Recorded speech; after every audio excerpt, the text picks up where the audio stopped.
தெரிஞ்சவனா இருக்கிறதுக்கு பேரு முன்னேறினது கிடையாது. 10 பேருக்கு செய்யற அளவுக்கு வளர்றவனுக்கு பேரு தான் முன்னேறினது. அது யாரு வேணாலும் தெரிஞ்சவங்களா இருக்கலாம். நீங்கள் 1000 பேருக்கு தெரிந்தவரா இருப்பதில் எந்த சாதனையும் கிடையாது. 1000 பேர் உங்களால் வாழுகிறார்கள் என்றால் அதற்கு பெயர் மட்டும்தான் சாதனை. The first one was a simple opportunity.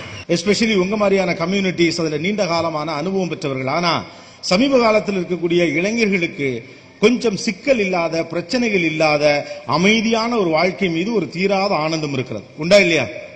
எதுக்கு டார்ச்சர்? லாபம் வந்தா நமக்கு, நட்டம் வந்தா முதலாளிக்கு அப்படிங்கிற ஒரு மனநிலைக்கு ஒரு பிசினஸ் கம்யூனிட்டியில் இருக்க பலருமே கூட வந்திருப்பது கொஞ்சம் வருத்தத்திற்குரிய விஷயம்தான். Business is not the way of just making money. ஒரு வேலை என்பதும் ஆண்டர்பிரினர்ஷிப் என்பதும் வியாபாரம் செய்தல், ட்ரேடிங் என்பது பணம் சம்பாதிப்பதற்கான ஒரு வழி மட்டுமல்ல, ஒரு வாழ்க்கை முறை, அது ஒரு life style. Business is not just giving you money, it gives all the experiences. உங்களுடைய ஒட்டுமொத்த வாழ்க்கையை நீங்கள் தொடர்ந்து வெற்றிகரமாக நடத்துவதற்கும் அடுத்தவருக்கு நீங்கள் கொடுப்பதற்கு தேவைப்படக்கூடிய பொருளாதாரத்தையும் மனதையும் உங்களுக்கு கொடுப்பதற்குமாக கிடைத்திருக்கக்கூடிய வாய்ப்புக்கு பேர் தான் பிசினஸ். அது தொந்தரவு இல்லாமல் காலை 9 மணிக்கு கிளம்பி 5 மணிக்கு திரும்பக்கூடிய வசதி வாய்ப்புகளோடு கூடியதாக இருப்பதற்கு வாய்ப்பு கிடையாது. அது ஒரு ஒயிட் காலர் ஜாபா இருக்க வாய்ப்பில்லை. அழகா டேக தொங்க போட்டுக்கிட்டு அட்டகாசமாக ஏசியர்கள் உட்கார்ந்து கொண்டு அமெரிக்கர்களோடு பேசிக்கொண்டு பேங்க் பேலன்ஸை கரெக்டா வச்சுக்கிட்டு நச்சுன்னு ஒரு சகப்பான பிள்ளையா பார்த்து கல்யாணம் பண்ணி செட்டில் ஆட்டு லைஃப் முடிஞ்சிடும் அப்படின்னா தட்ஸ் நாட் லைஃப்.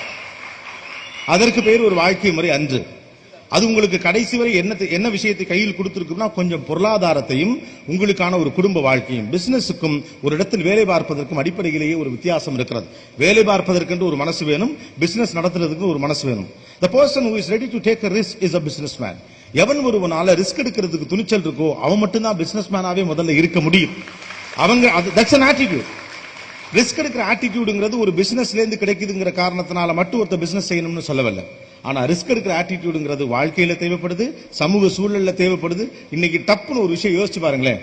ஒரு பிசினஸ் மேன் ஒரு ஒர்க்கிங் கிளாஸ், நான் ஒர்க்கிங் கிளாஸ் தப்பா சொல்ல, வேலை பார்த்தல் என்பது ஒரு பக்கம் நடந்து கொண்டே இருக்க வேண்டும். அதே நேரம் ஆண்டர்பிரினியல் ஸ்கில்ஸும் அது தொடர்பான ஆட்டிடியூடும் ஒரு பக்கம் வளர்ந்துகிட்டே இருக்கணுங்கிறதா என்னுடைய பொது அபிப்பிராயம்.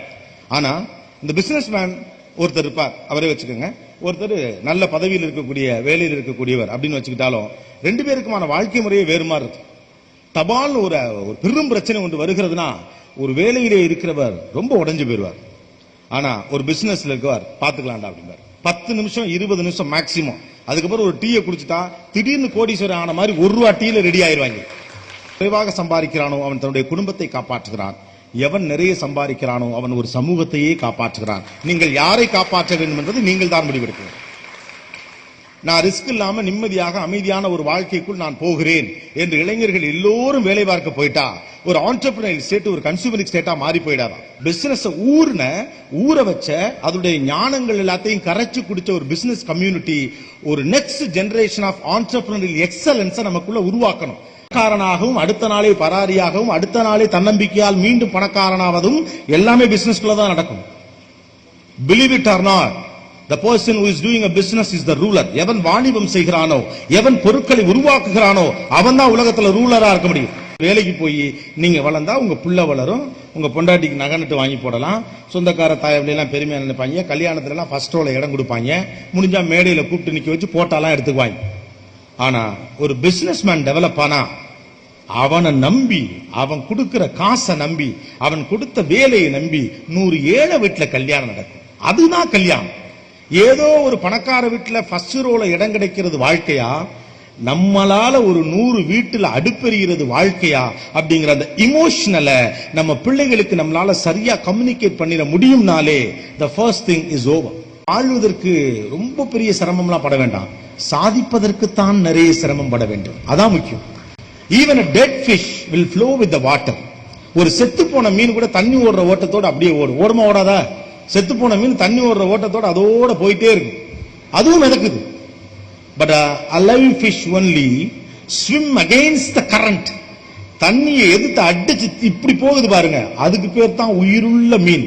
நீங்கள் உயிருள்ள மனிதனாக இருந்தால் பிரச்சனைகளை எதிர்கொள்வதற்கான மனத்திடம் உங்களிடம் வேண்டும். பிரச்சனைகளை எதிர்கொள்வதற்கான மனத்திடத்தை பெறுவதற்கான வழி நீங்க ஒரு ஆண்டர்பிரினராக இருப்பதன் மூலம் மட்டுமே அதிகமாக சாத்தியப்படும். முடியாது. இன்னைக்கு நீங்க ஜெயிச்சவங்க எல்லாருக்கும் உள் மனசுக்கு நல்லா தெரியும், நீங்கள் ஜெயித்ததுடைய பின்னணியில ஒரு பக்கம் உங்களுடைய கடின உழைப்பு இருக்கலாம், இன்னொரு பக்கம் உங்களுக்கு கிடைத்த பொருளாதார வாய்ப்பு இருக்கலாம், இன்னொரு பக்கம் உங்கள் நண்பர்கள் இருக்கலாம், இன்னொரு பக்கம் உங்கள் உறவுகள் இருக்கலாம். ஆனால் ஆள் மனசுல அடி மனசுல உங்க எல்லாருக்கும் தெரியும், நீங்க இன்னைக்கு ஜெயிச்சு நின்னதுக்கு ஒரே காரணம் உங்ககிட்ட ஒளிஞ்சு உள்ள பத்திரமா நீங்க எந்த சூழ்நிலையில கீழே போற்றாம வச்சிருந்த நம்பிக்கை மட்டும்தான் நீங்க ஜெயிச்சது காரணம். அது இருந்த உங்க முகத்தில் அந்த நம்பிக்கையுடைய ஒளிவீச்சு தெரிந்த காரணத்தினாலதான் பேங்க்காரன் ஓடி கொடுத்தான், சொந்தக்காரன் காசு கொடுத்தான். உங்க மூஞ்சிய லைட்டா கலவரமா கன்ஃபார்மா தோத்துருவேன் அப்படிங்கிற மாதிரி இருந்துச்சுன்னு வச்சுங்களேன், ஒரு பேரும் கொடுக்க போறது கிடையாது. Education is a temporary solution, confidence is the permanent solution. விழுந்தால் எழுவேன் என்ற நம்பிக்கை எவனுக்கு இருக்கிறதோ அவன் எங்கு விழுந்தாலும் எழுவான். விழுந்தே விடக்கூடாது என்று பயப்படுகிறவன் எல்லா இடத்திலும் இடருவான். துணியை கொடுத்து எடுத்தா வாசலோட வச்சு வழி அனுப்பிடுவோம், ஏன்னா அவங்க கருப்பா இருக்காங்க. ஒரு சாதாரண மனிதனின் உணர்வுகளை புரிந்து கொள்வதற்கான வாய்ப்பு ஒரு பிள்ளைக்கு நீங்கள் சொல்லிக் கொடுக்கவில்லை என்றால் சாதாரண மனுஷங்கிட்ட எப்படி சார் பிசினஸ் பண்ணுவான்? இல்லாதவனுடைய கஷ்டம் என்னவென்று அவனுக்கு சொல்லிக் கொடுக்கவில்லை என்றால் எப்படி இவனுக்கு இப்ப காசு கொடுத்துட்டு அப்புறமா வாங்கிக்கலாம் யா, இல்லாதவன் எப்படியும் கொடுத்துருவாங்கிற நம்பிக்கை இல்லாதவனோட பழகாம ஒரு பிள்ளைக்கு எப்படி தெரிய முடியும்? உடனே போய் படிச்சு ஸ்விம்மிங் கிளாஸ், அப்புறம் செஸ் விளையாடுங்க, ஏன்னா அதான் பணக்காரன் விளையாடுறான். செஸ் விளையாடு, செஸ்ல போய் கத்துங்க. அதுவும் இப்ப மனுஷங்க கூட விளையாடவே மாட்டேங்கிறாங்க, அதை கம்ப்யூட்டரோடயே விளையாடுறாங்க. அது ஒரு காயின் எடுத்து வச்சா இது ஒரு காயின் எடுத்து வைக்குமா, அது ஒரு காயின் எடுத்தா இது ஒரு காயின் எடுத்து வைக்கும். ஒரு கட்டத்தில் பார்த்தா கடுப்பாயிட்டு இவங்களே செட்டப்பை மாத்தி அதை தோக்கடிச்சிருவாங்க. இவங்களே இந்த ஆர்குமெண்ட் மாத்தி அதோட சிஸ்டத்தை ஐடியாவை மாத்தி விட்டு இவங்களே இப்ப டப்பு நடிச்சு நான் ஜெயிச்சிட்டேன் அப்படின்றது பிடிக்க. அப்புறமா இழுத்து பிடிச்ச ஆங்கிரி பேர்ட்ல கட்டடத்தை உடைக்கிறது. தெருவில் விளையாண்டு கொண்டிருந்த பிள்ளைகள் கட்டுப்பாட்டுக்குள் இருக்கக்கூடிய விளையாட்டுக்குள் போகிறார்கள். நாலாபுரமும் மனிதர்கள் தெரிக்க இருக்கக்கூடிய ஒரு தேசம் அது. அங்க ஒருத்தர் வேற மாதிரி இருப்பான், இங்க ஒருத்தர் வேற மாதிரி இருப்பான், அங்க ஒருத்தர் வேற மாதிரி இருப்பான், இங்க ஒருத்தர் வேற மாதிரி இருக்கான். மக்க மனுஷ கூட பழகணும் அப்படிங்கிற வாழ்க்கை முறை தொலைந்து போனதுதான் பிசினஸ் ஆட்டிடியூட்ல இருந்து நம்முடைய பிள்ளைகள் கொஞ்சம் கொஞ்சமாக வெளியே போனதற்கான காரணம். இருக்கிற போதும் இல்லாததை அறிமுகப்படுத்துவதற்கு பெயர் தான் வாழ்க்கை. எல்லாமும் இருக்கிற போதும் இல்லாததை செய்வதற்கான துணிச்சலை பெறுவதற்கு பெயர்தான் வியாபாரம். வாழ்க்கையும் வியாபாரமும் ஒன்றோடொன்று தொடர்புடையது.